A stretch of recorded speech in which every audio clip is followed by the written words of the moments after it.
जीवन हमें एक मौका देता है, इसलिए जब भी सही कॉलेज चुनने का समय आए तो सिर्फ मंगलायतन यूनिवर्सिटी आपके बेहतरीन भविष्य और सर्वांगीण विकास के। अयोध्या की मिल्कीपुर सीट पर चुनाव प्रचार का आज आखिरी दिन है।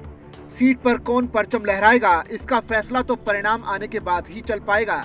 लेकिन सपा और बीजेपी ने इलेक्शन कैंपेन के जरिए पूरी ताकत झोंक दी है। मुख्यमंत्री योगी आदित्यनाथ और सपा प्रमुख अखिलेश यादव ने रविवार को एक दूसरे पर जमकर सियासी तीर चलाए। आज भी सियासी सरगर्मियां बढ़ी रहेंगी। अखिलेश यादव मिल्कीपुर में रैली करेंगे, जबकि बीजेपी प्रदेश अध्यक्ष भूपेंद्र सिंह चौधरी भी चुनावी रणनीति को अंतिम रूप देने पहुंचेंगे। अयोध्या की मिल्कीपुर सीट जीतने के लिए सपा और बीजेपी दोनों जोर लगा रहे हैं। बीजेपी इसे जीतकर अयोध्या में लोकसभा चुनाव में मिली हार का बदला लेना चाहती है, तो दूसरी तरफ सपा ये संदेश देना चाहती है कि फैजाबाद लोकसभा सीट पर मिली जीत तुक्का नहीं थी। 2027 विधानसभा चुनाव के लिए भी यहाँ जीत हार का परिणाम दोनों दलों के लिए खास छाप छोड़ने वाला साबित होगा। यहाँ के परिणाम का हवाला देकर एक दूसरे पर आने वाले चुनावी समर में हमला बोला जाएगा। मिल्कीपुर में सपा को पटकनी देना बीजेपी के लिए आसान नहीं होगा। इस सीट पर अब तक हुए 17 चुनाव, जिसमें से 2 उपचुनाव भी शामिल थे, में सबसे ज्यादा बार 5 बार सपा जीती है। वहीं बीजेपी को केवल 2 बार ही जीत मिली। मिल्कीपुर का किला भेदने के लिए सबसे बड़ा फैक्टर यहाँ के जातीय समीकरण है। यही वजह है कि बीजेपी ने बाबा गोरखनाथ की जगह दलित समाज से आने वाले चंद्रभान पासवान को टिकट देकर बड़ा दांव चला। पासवान 2022 विधानसभा चुनाव में भी मजबूती से दावेदारी पेश कर चुके हैं, लेकिन मौका नहीं मिला। उपचुनाव में फिर उन्होंने मौका मांगा, जिस पर पार्टी ने हरी झंडी दिखाई। मिल्कीपुर में पासी समाज सबसे ज्यादा है। 1991 से अब तक हुए चुनाव में मिल्कीपुर में केवल 2 बार बीजेपी को जीत मिली। यहाँ 55,000 पासी, 1,20,000 अन्य दलित, जिसमें कोरी और अन्य शामिल हैं। इसके अलावा 55,000 यादव वोटर हैं, ब्राह्मण वोटर 60,000 हैं, ठाकुर 20,000 और ओबीसी वोटर 50,000 हैं। मिल्कीपुर सीट की कमान मुख्यमंत्री योगी आदित्यनाथ ने खुद अपने हाथों में ले रखी है। यही नहीं, कई मंत्रियों की ड्यूटी यहाँ लगाई गई है।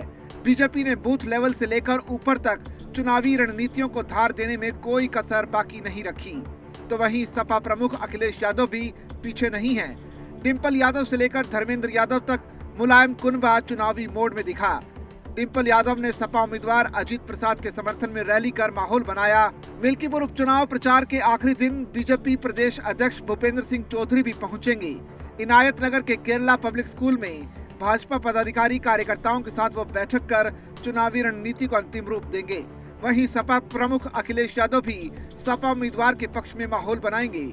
मिल्कीपुर विधानसभा सीट पर उपचुनाव के लिए मतदान 5 फरवरी को होना है।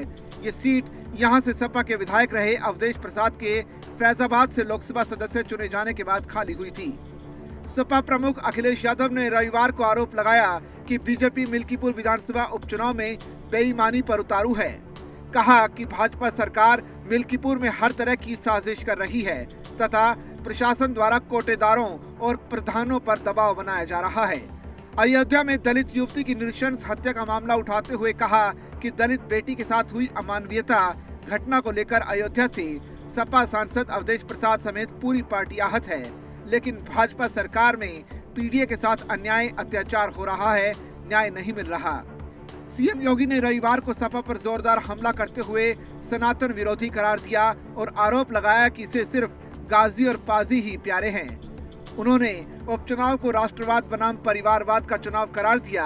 उन्होंने अयोध्या के पूरे कलंदर क्षेत्र में हुई बलात्कार की घटना के आरोपी सपा नेता मोहित खान और कन्नौज में एक किशोरी से बलात्कार के आरोपी नवाब सिंह यादव का नाम लेते हुए कहा कि इन्हें इसी मिल्कीपुर का मोहित खान प्यारा है, इन्हें कन्नौज का नवाब सिंह यादव प्यारा है, जिसने एक बेटी की इज्जत पर हाथ डाला।